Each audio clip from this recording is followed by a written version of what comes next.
Hi കൂട്ടുകാരെ, ഞാൻ വീണ്ടും എത്തി. ഞാൻ ഈ നാടൻ കറികളായിട്ടുള്ള ഇപ്പം തന്നെ. അപ്പോൾ എൻ്റെ വീട്ടിലുണ്ടായ പയർ അതുണ്ടോ, വള്ളിപ്പയർ. അപ്പോൾ കുറച്ച് വള്ളിപ്പയർ കിട്ടി. അപ്പോൾ ഞാനിത് ചെറുതായിട്ട് അരിഞ്ഞിട്ട് കപ്പളങ്ങയും കൂടെ കൂടിയിട്ട് ഉപ്പും മഞ്ഞൾപ്പൊടിയൊക്കെ ഇട്ട് വേവിക്കാൻ പോകട്ടോ. അപ്പോൾ ഞാനിതെല്ലാം ഒന്ന് അരിഞ്ഞു കൊണ്ടിട്ട് കേട്ടോ. അങ്ങനെ കപ്പളങ്ങ അരിഞ്ഞു, വെള്ളം ഒഴിച്ചു, മഞ്ഞൾപ്പൊടി ഉപ്പും ചേർത്തു. ഇനി ഇതൊന്ന് നന്നായിട്ടൊന്ന് പകുതി ഒന്ന് ഹാഫ് വേവ് വരട്ടെ. അപ്പോഴത്തേക്കും ഈ പയർ കുനുകുനാന്ന് അരിഞ്ഞുകൊണ്ട് വരട്ടെ കേട്ടോ. അപ്പോഴേ കപ്പളങ്ങ അങ്ങോട്ട് ഇതാ വെന്തു. പയറിടാൻ പോവാം. എല്ലാവരും എന്നോട് ചോദിക്കുന്നത് തന്നെ കറുത്തിരിക്കുന്ന ചീഞ്ചട്ടിയിൽ. ഇത് ഇരുമ്പിൻ്റെ ചീഞ്ചട്ടി കേട്ടോ. ഇരുമ്പിൻ്റെ ചീഞ്ചട്ടിയിൽ നമ്മൾ എന്ത് വേവിച്ചാലും അയൺ കിട്ടുമെന്നാണ് പറയുന്നത്. അതുകൊണ്ട് ഞാനൊരു ഇരുമ്പ് ചീഞ്ചട്ടിയിലാണ് ഉണ്ടാക്കുന്നത്. അപ്പോൾ എല്ലാവരും എൻ്റെ ഒരു ഫ്രണ്ട് ചോദിച്ചു, ചേച്ചി ഇനി കറുത്തിരിക്കുന്ന ചീഞ്ചട്ടിയിൽ ഉണ്ടാക്കണേ. അപ്പോൾ ഇതിന് ടേസ്റ്റ് കൂടാൻ വേണ്ടിയിട്ടേ നല്ല പച്ചത്തേങ്ങയും കൂടെ ഇടാൻ പോകട്ടെ. പച്ചത്തേങ്ങയും കൂടെ ഇട്ട് കുറച്ച് ടൈം അങ്ങ് മൂടി വെക്കട്ടെ. മൂടി വെച്ച് വേവിച്ചിട്ട് പിന്നെ ബാക്കി നമുക്ക് മൂപ്പിക്കാനുള്ള സാധനങ്ങളെല്ലാം ഞാൻ ചതച്ചുകൊണ്ട് വരാം കേട്ടോ.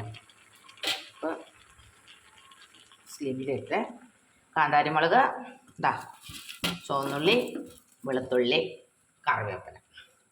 അപ്പോൾ ഞാനിതെല്ലാം കൂടെ നന്നായിട്ടൊന്ന് ഒതുക്കി കൂട്ടട്ടെ കേട്ടോ, കഴുകി വാരി. അപ്പോൾ അതെ ഇത് വെന്തു കേട്ടോ. ഇതുണ്ട്. അപ്പം ഞാൻ കടുക് പൊടിച്ചു. എൻ്റെ കർത്താവ്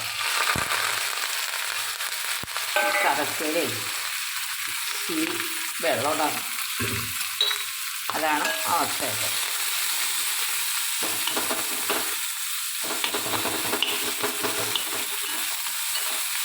ശരിക്കും നമ്മൾ മൂക്കട്ടെ കേട്ടോ.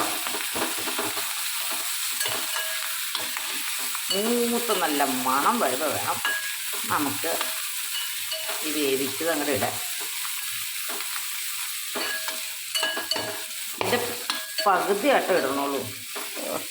ഈ കാന്താരിമുളക് ശരിക്കും പൊട്ടിയില്ലെങ്കിൽ അതിങ്ങനെ പൊട്ടിത്തെറിക്കും.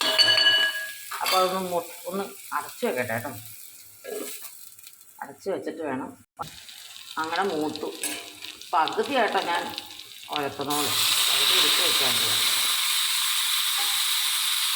2 പേർക്ക് മതിയില്ല. വേവിച്ച് ഫ്രിഡ്ജിൽ വെച്ചിരുന്നു. നാളെ വെച്ചാലും മതി. കുറച്ചെടുത്ത് മാറ്റി വയ്ക്കാൻ പോകും. അങ്ങനെ പയറും കപ്പളങ്ങയും കാണാൻ വളരെ അറിയാമെന്ന് കുഴപ്പമില്ല. കണ്ടു, നമ്മുടെ വീട്ടിലുണ്ടാകുന്ന സാധനം ഉപയോഗിച്ച് നമ്മൾ ഉണ്ടാക്കി നമ്മുടെ ഹെൽത്തിന് നല്ലതാണ്. ഓക്കെ, അടുത്ത വീഡിയോയുമായി കാണുന്നവരെ ടാറ്റാ.